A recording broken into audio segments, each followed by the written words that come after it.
Hi everyone, Heath with Cillessen Construction. We're here for our Ask a Builder episode 4. But today I get asked the questions, and today we brought on a guest star here.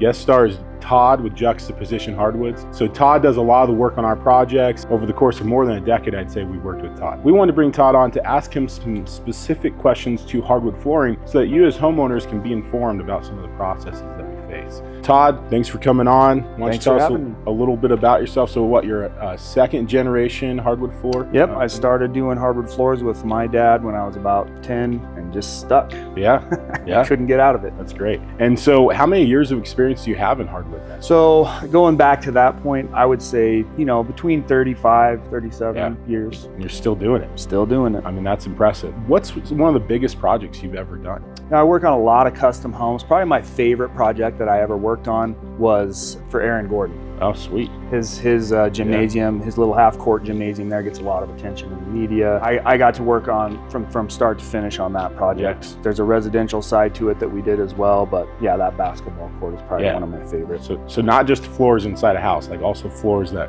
are basketball courts. Yeah, we do sport floors as well. Yeah, that's awesome, man. That's got to take some time to build a basketball court. You're bent over for a long time just nailing up those strips of maple, but yeah, it's rewarding as well. Todd's not only done basketball stars homes, he's done some football players homes for us, so some really big floor projects, but also he's done small projects for us too, so he's got a lot of experience in the field. So let's go ahead and get into our questions and we'll see what we can learn today.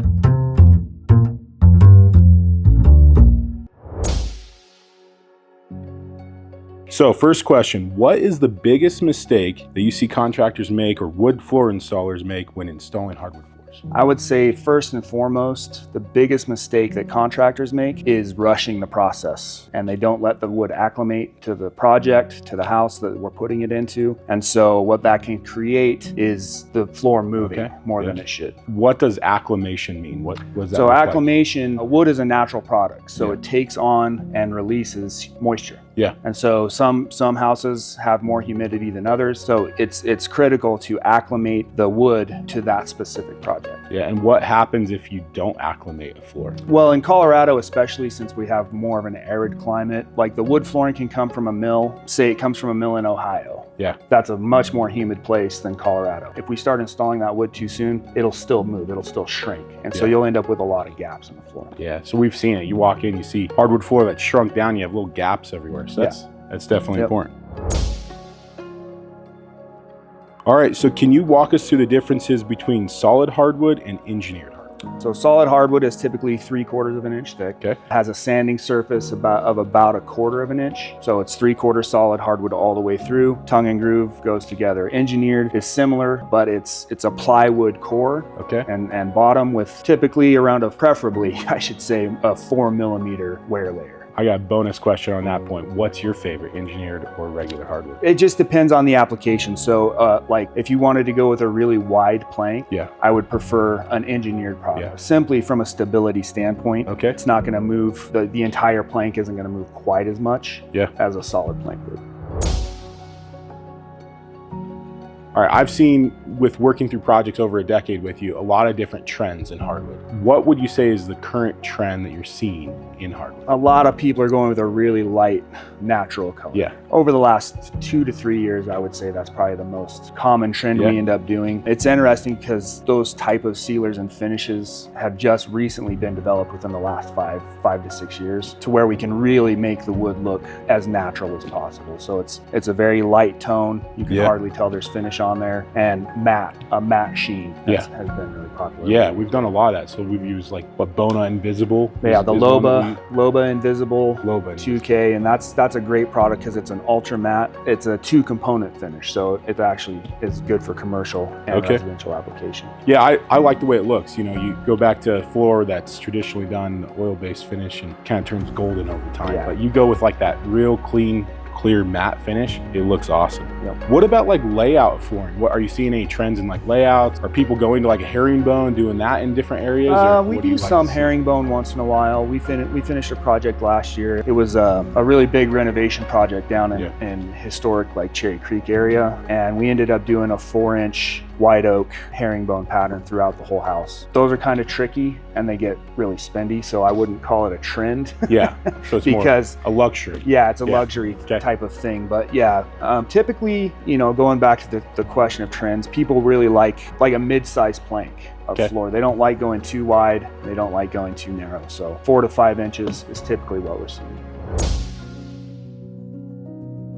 Let's talk about the differences of what type of wood you pick. So one of my houses that I did, you guys did the hardwood floor finish on it. You refinished it, actually, I think. I did walnut floors, and I had 2 kids, 2 dogs, and those floors got scratched up like crazy. Yeah. Love the way they look, but they are not very hard when it comes to hardwood. So what's the difference when picking hardwoods in hardness, and what's more durable, what's less durable? So there's a scale of hardness that we can basically, it's called the Janka scale. Yep. You don't necessarily always want to go to the hardest surface possible, because what happens, at least in Colorado, because what happens is those are usually tropical species and they move a lot once they get here. I see. So they not only do they gap, they'll start twisting and lifting. You end up with squeaks and things like that. And they're not very easy to nail in. Yeah, because they're so hard. Yeah, you end up jamming your guns and all that stuff. Yeah. So what are some of those like harder ones? So a harder one is like Jatoba or Brazilian cherry. Ipe is a very dense, hard species. Sounds exotic just from the name. Yeah, also referred to as Brazilian walnut. So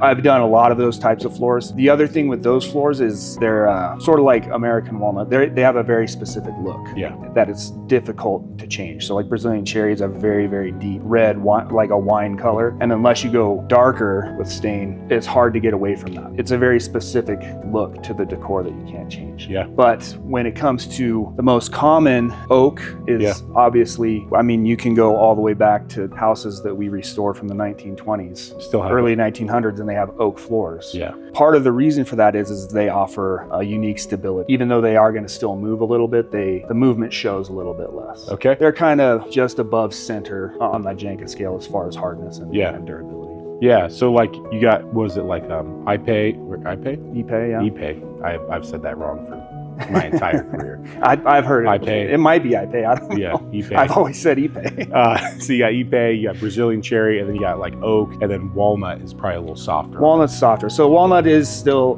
considered a hardwood, and there's probably not a better looking floor when it's freshly installed and finished. It's probably one of the most beautiful floors you can find. Oh yeah. But to your point, there's a softness to it, and no matter how we treat it, how many coats of finish we put on it, it doesn't work very good with not with dogs and kids. Dogs and kids. It does look amazing. Yeah. So stay away from walnut. But and there's lots of benefits, like I said, to the oak as well, because oak is very stainable. Yeah. So you can go from its most natural color to black, and you have all of those variations of color in between. So the hardness of wood can really affect the longevity of your floor. I guess I would say it's probably important to get samples. Yeah. Try them out. One of my favorite clients, like they even brought the sample home and they tried to beat up the hardwood just to see how durable it is. And also just understand those differences and factors of whether or not you use something maybe a little softer, maybe a little more beautiful, but maybe a little harder, maybe have a little more longevity. Absolutely. So, yeah. All right, next question. What is the difference between a site finish and a pre-finished hardwood? So pre-finished hardwood, that's done in a factory setting. Usually they're UV cured. So very durable finish. What happens though is it's very hard to put together a pre-finished floor that has a square edge because there's variation. So typically what you get with a pre-finished floor is an eased edge or a kind of a V-groove, like a cushioned edge. And that alleviates some of the height differences. So while the finish is very, very durable, again, you're kind of stuck with that look with where you can see the seams a lot more. A site finished floor is what I would prefer. So we install the wood unfinished and then we sand it down, get it as flat and smooth as possible, and then we apply our finishes. And while those finishes might not be quite as durable, they can still hold up to most residential wear and tear. So can you do a site finish floor that's engineered too? Absolutely. Yeah. Really? Yeah, we can get an unfinished engineered floor, and we can get that with the pillowed edge or a square edge. Yeah. And then the nice thing about those is they're milled very, very accurately. Yeah. And so there's not a lot that we have to sand off. Yeah. So they come a little flatter. So there you have it. Site finish is your preference. Yeah. I would agree. I think it looks better all in, but I like your point of being able to do an engineered floor and site finish it. Another benefit to pre-finish though is that when we put that last nail in the floor, You're done. we're done. Yeah. And with a residential application, sometimes that's easier logistics wise, so that the homeowner doesn't have to completely move out. We can do one room, move the furniture right onto what we're finished with, and keep going. So okay. There's pros and cons to both. So I gotta get my hardwood refinished in my house, and I don't really like dust. How dusty is it gonna be to refinish hardwood? It's not dusty at all. Really? Nope. All of my sanding machines hook up to HEPA filter vacuums. Really? Very powerful vacuums. Primarily I use the Bona Okay. dust containment systems. We don't even wear masks when Really? we sand.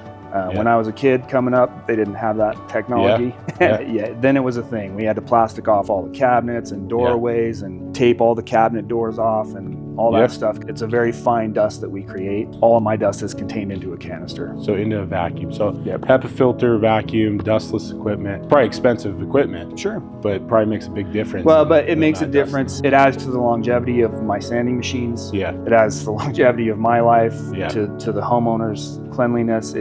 You shouldn't do it any other way, Yeah. really. Next question.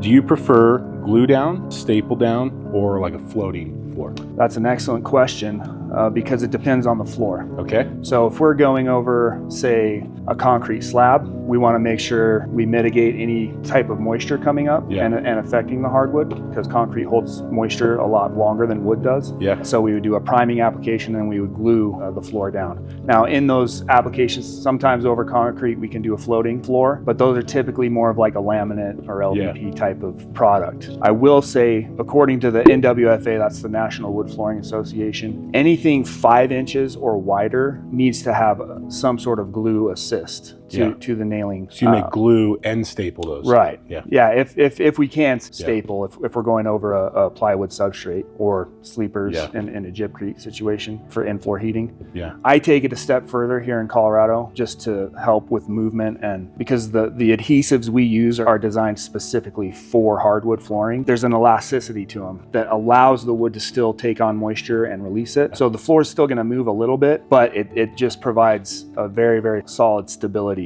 to the installation. So I take it a step further and I glue everything 4 inches or wider, and whether that's engineered or solid. So, and that's another step you take really based because of our climate, right? Absolutely. So 4 inches and bigger glue down. And I know that's true. We've gone in and even demoed floors when we were doing a remodel, and they were 5-inch, 6-inch floors not glued down at all. And they were moving like crazy. Yeah, So they move up and down like move, squeak. Think of it this way: the wider the plank, we're putting a staple in at a 45-degree angle right here. The only thing that's holding this is the tongue and groove. It's going to move. It's just going to move. Yeah. There's no way around it. Last question.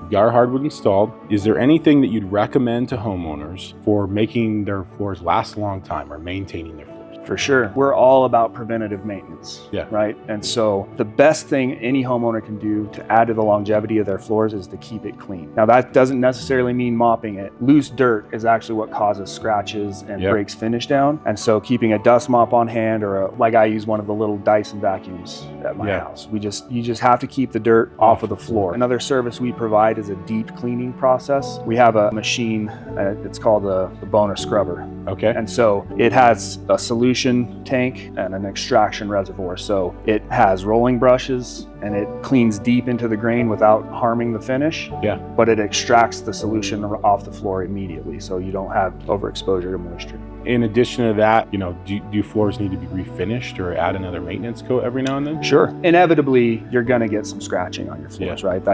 We live life. Yeah. we can't. Kids and 2 dogs, Until we can levitate, the floors are going to be susceptible to some sort of wear and tear. Yeah. So if you start to notice wear patterns or small scratches, you can do a maintenance coating, which is where we just come in, lightly abrade the floor, and then put another coat on top of it. Okay. That'll seal all those scratches, any minor scratches up, and you'll be good to go for another 5 years or so. If you get a bunch of scratches in your floor, you can typically refinish it. Mm-hmm. And if the damage is too great, we can sand it all the way down, and restart the process over again to where the floor is basically brand new. Well, thank you very much for coming on. Thanks for having me. Questions. It's been a pleasure. For all of you at home, if you're looking to do a full renovation renovation project, definitely give us a call. But if you're looking at just doing a hardwood floor project, give these guys a call. I've worked with them over a decade. As we heard earlier, second generation, over 30 years of experience. They do a great job on hardwood floors. And if you do a project with us, more than likely you're gonna see them out in your house. Don't forget to ring that bell and subscribe. Ba-dum-psh.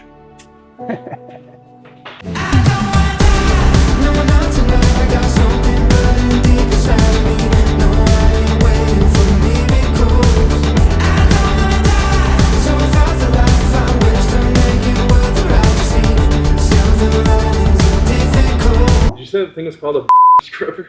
A bona. Bona. No. Oh man.